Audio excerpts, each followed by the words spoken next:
Hello दोस्तों। पिछली video में हमने गॉस प्रमेय की सहायता से कूलॉम के व्युत्क्रम वर्ग नियम को व्युत्पन्न करा था। आज की वीडियो में हम रेखा आवेश के कारण किसी बिंदु पर गॉस प्रमेय की सहायता से विद्युत क्षेत्र की तीव्रता का व्यंजक व्युत्पन्न करते हैं। तो आइए शुरू करते हैं कि कोई रेखा आवेश के कारण कह रहा है वह कि भाई कोई रेखा है जिस पर प्लस आवेश स्थित है, जिस पर बहुत सारे प्लस आवेश स्थित हैं। पहले इतनी थ्योरी लिख लेते हैं हम। माना कि अनंत लंबाई की एक रेखा है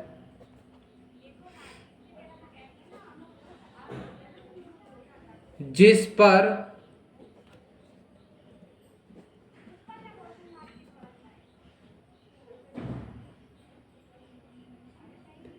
प्लस क्यू आवेश दिया गया है।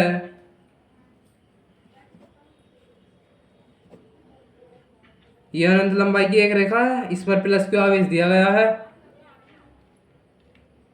तथा अब हम इसके सेंटर से एक आर बिंदु पर, आर दूरी पर विद्युत क्षेत्र की तीव्रता ज्ञात करने के लिए एक बिंदु पी ले लेते, जिस पर हमें विद्युत क्षेत्र की तीव्रता ज्ञात करनी है। तो हमने इससे आर दूरी पर एक बिंदु पी ले लिया जिस पर हमें विद्युत क्षेत्र की तीव्रता ज्ञात करनी है। तो लिख देते हैं हम इस थ्योरी में, तथा इससे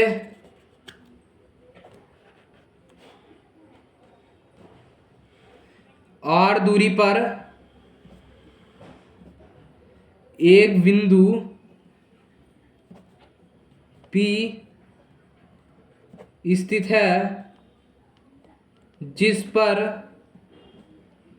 विद्युत क्षेत्र की तीव्रता की गणना करनी है।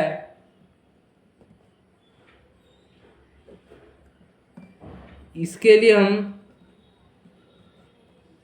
अब हमें इसकी गणना करनी है, तो हमें गॉस प्रमेय की सहायता से, क्वेश्चन में क्या बोला गया है, रेखा आवेश के कारण किसी बिंदु पर गॉस प्रमेय की सहायता से। हमने गॉस प्रमेय में क्या किया था कि गॉस प्रमेय में कोई एक पृष्ठ था, हमने एक पृष्ठ की कल्पना करी थी, तो हम इसमें भी एक पृष्ठ की कल्पना करेंगे।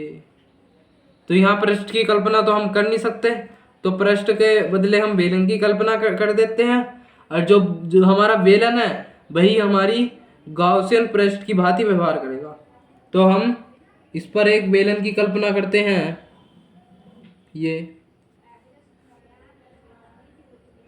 आप पटरी से खींच लीजिएगा लाइन।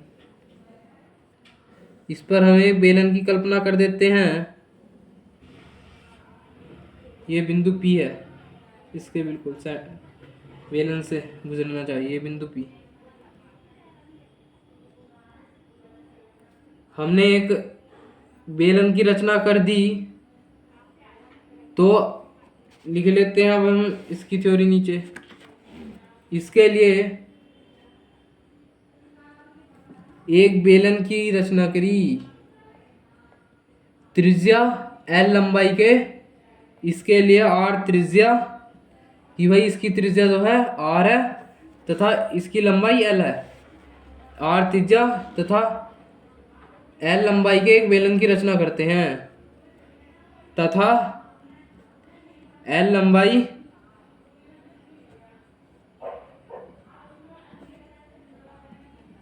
बेलन की रचना की, एक बेलन की रचना करी हमने।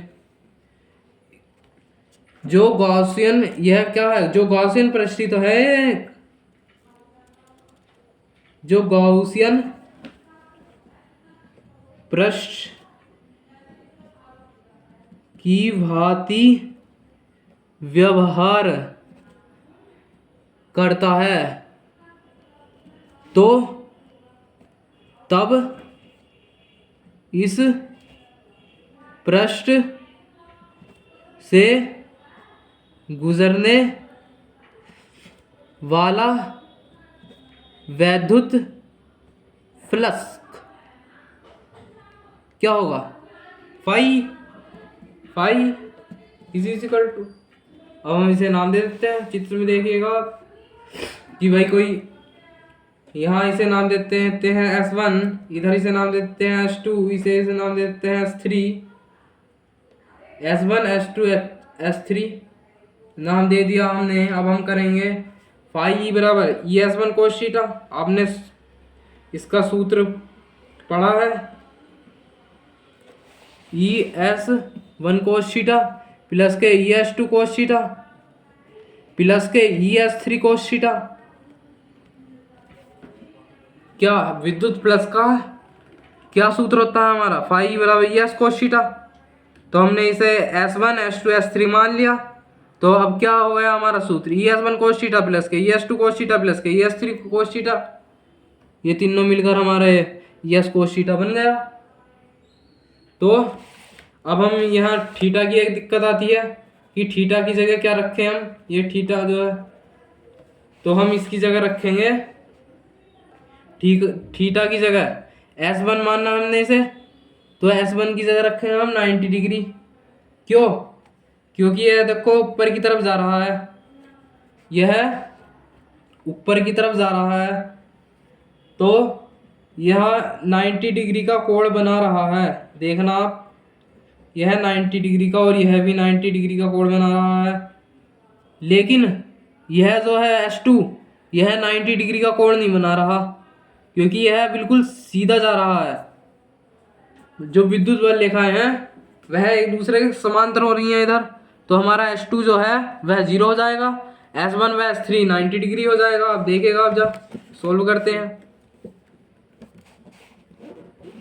करते हैं फाई ई बराबर ES1 कोस 90 प्लस के ES2 कोस थीटा कितना था? 0 प्लस के ES3 कोस थीटा कितना था? 90 था, नहीं था? तो फाई ई बराबर कोस 90 का मान कितना होता है? 0। तो यह 0 हो गया हमारा और यह भी 0 हो गया हमारा, तो कोस 0 बचा। तो कोस 0 ES2 कोस 0। तो फाई ई बराबर ई, अब हमारा यह S क्या है? अब जो हमने ये करा फाई ई बराबर ES2 कोस 0, अब हमारा ये जो S है इसकी जगह भी तो कुछ रखना पड़ेगा हमें।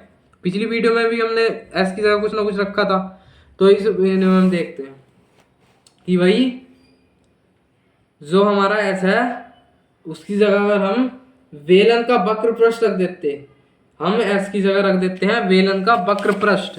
ये वेलन ही तो है यह हमारा एक, तो इसका वक्र पृष्ठ आ जाएगा। पिछली बार हमने संपूर्ण पृष्ठ रखा था। अब देखिएगा आप, फाई बराबर वेलन का वक्र पृष्ठ कितना होता है? 2πrl। तो E 2πrl, इसे इक्वेशन फर्स्ट।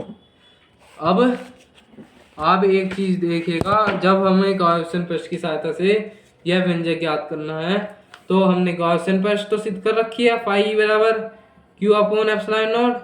पी की के अंदर उपस्थित आवेश, किसी पृष्ठ के अंदर उपस्थित आवेश उस पृष्ठ के अंदर उपस्थित आवेश का 1/एप्सिलॉन नॉट गुना होता है।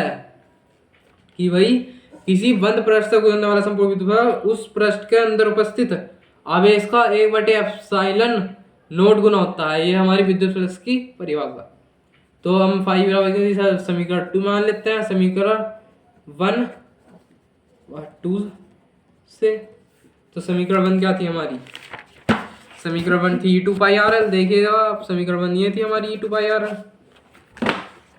तो हम करते हैं, इन्हें LHS इक्वल है तो RHS भी इक्वल होंगे।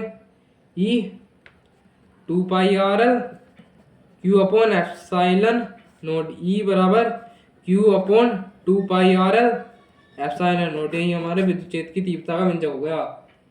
यही हमारा विद्युत क्षेत्र की तीव्रता का व्यंजक है। तो यह व्यंजक हमारा समाप्त हुआ। आज की वीडियो में बस इतना ही। अगर आपको वीडियो अच्छी लगी हो तो लाइक कीजिएगा, दोस्तों के साथ शेयर कीजिएगा।